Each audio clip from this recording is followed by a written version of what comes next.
बिस्मिल्लाहिर्रहमानिर्रहीम, अस्सलाम वालेकुम। इस वक्त आप जानते हैं कि हुकूमत को सबसे ज़्यादा खौफ किस चीज़ का है।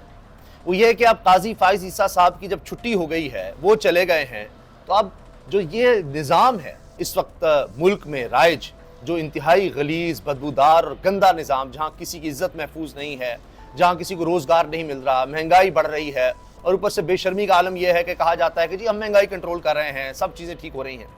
अब इस निज़ाम के जो गारंटर थे काजी फैसल साहब, वो जा चुके हैं। अब खौफ हुकूमत को यह है कि उनके जाने के बाद इमरान खान रिहा ना हो जाए।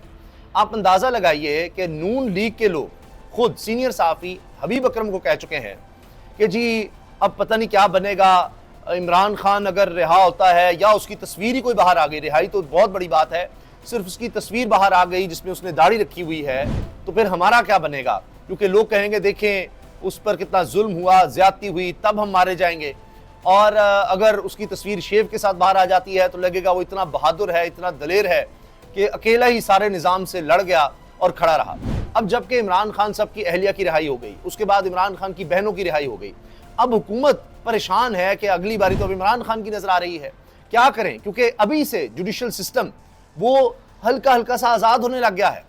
ज़ाहिर है इस निज़ाम का हिस्सा ही जुडिशल सिस्टम, जिसके बारे में अब अंसार अब्बासी साहब ने रिपोर्ट कर दिया है कि पूरी दुनिया में बदतरीन निज़ाम इस वक्त पाकिस्तान में है और उसका बुरा हाल हो गया। काजी फैसल साहब के दौर में और ज़्यादा तबाही होगी और ज़्यादा नीचे चला गया। तो अब तो गवाहियाँ आ रही हैं इंटरनेशनल लेवल पर पाकिस्तान के हवाले से, पाकिस्तान के मौजूदा निज़ाम के हवाले से। तो इमरान खान साहब की रिहाई का इस वक्त खौफ है कि क्या हो जाएगा अगर वो रिहा हो जाएगा। तो अब हुकूमत तासुर देने लग गई है क्योंकि डील हो रही है कि जी इमरान खान को डील कर रहा है। अब देखें खुर्शीद शाह साहब पीपल्स पार्टी की तरफ से कह रहे हैं जी कोई डील नहीं, फजल रहमान साहब कह रहे हैं कोई डील नहीं। ये डील है या प्रेशर है?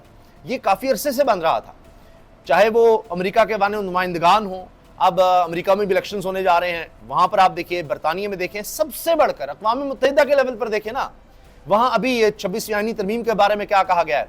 जो उनके चीफ हैं राइट्स कमीशन के चीफ अक़वाम मुत्तहिदा के, पाकिस्तान उसका मेंबर है, उसके बगैर पाकिस्तान नहीं चल सकता, कह के इग्नोर कर दे जी कुछ नहीं है जी, वहां पर कह रहे हैं कि ये अदलिया की आज़ादी पर हमला है।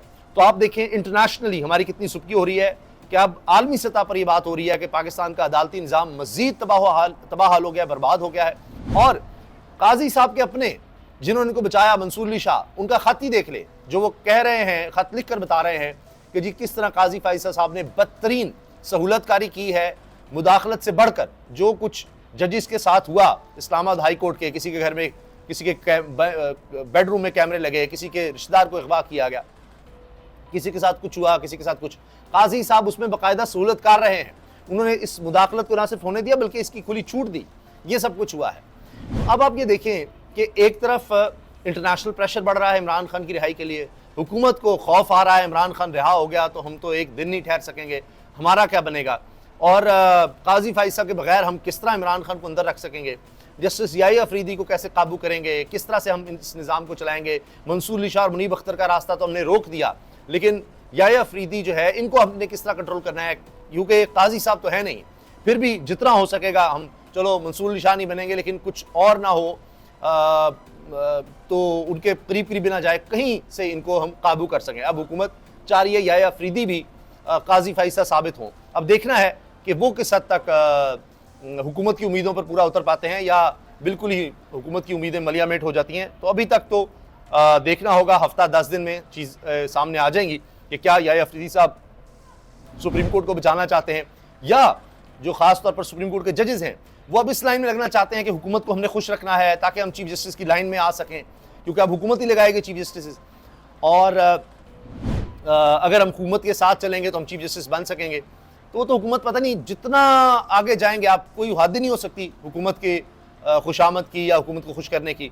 तो जितना भी कर लेंगे तो कोई ना कोई आगे बढ़ने की कोशिश करेगा। या आपने ये जो 15 लाख आप तनख्वाह ले रहे हैं, या आप रिटायरमेंट के बाद भी आपको पेंशन मिलनी है, तो आप कुछ कर जाएं, आप आज़ादी से फैसले कर जाएं। ये अब जजेस ने भी फैसला करना है। उम्मीद यही है कि सुप्रीम कोर्ट के ज़्यादातर जजेस जो हैं वो इदारे को बचाएंगे और इंसाफ पर मबनी फैसले करेंगे।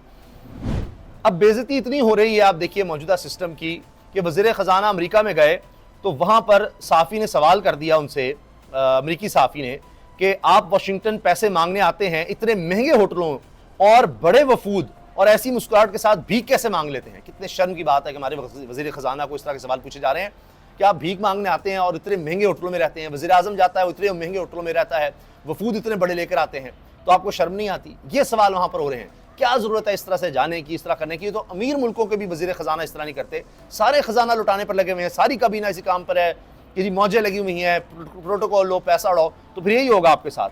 पुलिस का हाल देख लीजिए, शहर इक़्तिदार विफाकी दारुल इस्लामाबाद की पुलिस जो है उसका सिर्फ काम ये रह गया दफा 144 लगाओ, तहरीक इंसाफ के लोगों को गिरफ्तार करो। अभी जो ड्रामा हुआ है वो भी आपने देख लिया। तहरीक इंसाफ कह रही है हम इस पर सख्त एक्शन लेंगे कि हमारे लोग रिहा हो रहे थे और उन्होंने कहा जी वो भाग कर जाना चाह रहे थे, उनको हमने दोबारा गिरफ्तार कर लिया है, वैन्स पर हमला हो गया, प्रिजन वैन्स पर, जबकि उनको जमान पर रिहाई मिल रही थी। वो सारा कुछ हुआ। इनकी तवज्जो इस तरह के कामों पर है। और आप देखिए अमन अमान की सूरत हाल, कहते हैं जी हम ठीक कर रहे हैं, फलां कर रहे हैं। इतनी बुरी हालत हो गई है इस्लामाबाद की, जो एक सेफ सिटी एक वक्त में कहलाता था, कि इस्लामाबाद में पुलिस के सब इंस्पेक्टर हैदर अली शाह को नामालूम मुल्जिमान ने फायरिंग करके शहीद कर दिया।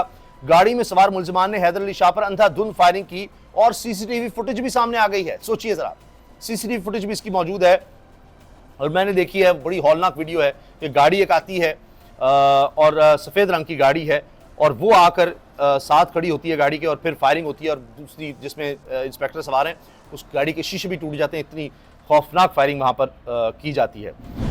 इसके अलावा जनाब अब तो पीपल्स पार्टी भी शुरू हो गई है तहरीक इंसाफ के साथ।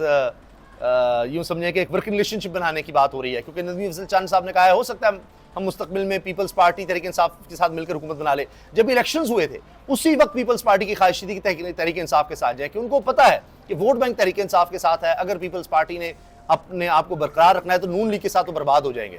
लेकिन फिर मजबूरियां हो गई, फिर ताकतवरों का प्रेशर आ गया, तहरीक इंसाफ ने कहा हम नहीं इस तरह से जाएंगे, इतने इलेक्शन रिग हुए हैं, तो फिर वो नून लीग के साथ चले गए। अब हुआ यह है कि गवर्नर पंजाब सरदार सलीम हैदर कह रहे हैं इस इलेक्शन में एक नई मुसीबत फॉर्म 47 आ गया, जिस पर रात को आपके वोटों को कम करके दूसरी साइड पर लिख दिया गया। ये अब इनके अपने लोग, मौजूदा सिस्टम के अपने लोग गवाहियां दे रहे हैं। आप जरा अंदाजा लगाइए कि हालात क्या हो चुके हैं।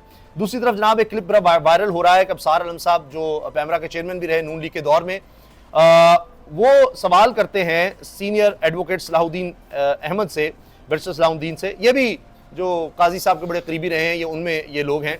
अच्छा, सवाल किया कि भारत में सुप्रीम कोर्ट पर के जी भारत अमेरिका में देख लें जजेस कौन मुकर्रर करता है। अबसार आलम ने कहा कि जी वहाँ जज थोड़ी अपने आप को मुकर्रर करते हैं। तो इस पर उन्होंने जवाब दिया कि भारत में सुप्रीम कोर्ट पर मुश्तमिल एक एडवाइजरी बोर्ड होता है जो जजेस मुकर्रर करता है, और बरतानिया में जुडिशल कमीशन में आधे जजेस होते हैं, आधे सिविल सोसाइटी के लोग होते हैं। कहीं भी हुकूमत नहीं जज लगा रही होती, हुकूमत जज लगाएगी, अपने जज लगाएगी, क्या वो जजेस हुकूमत के खिलाफ फैसले देंगे?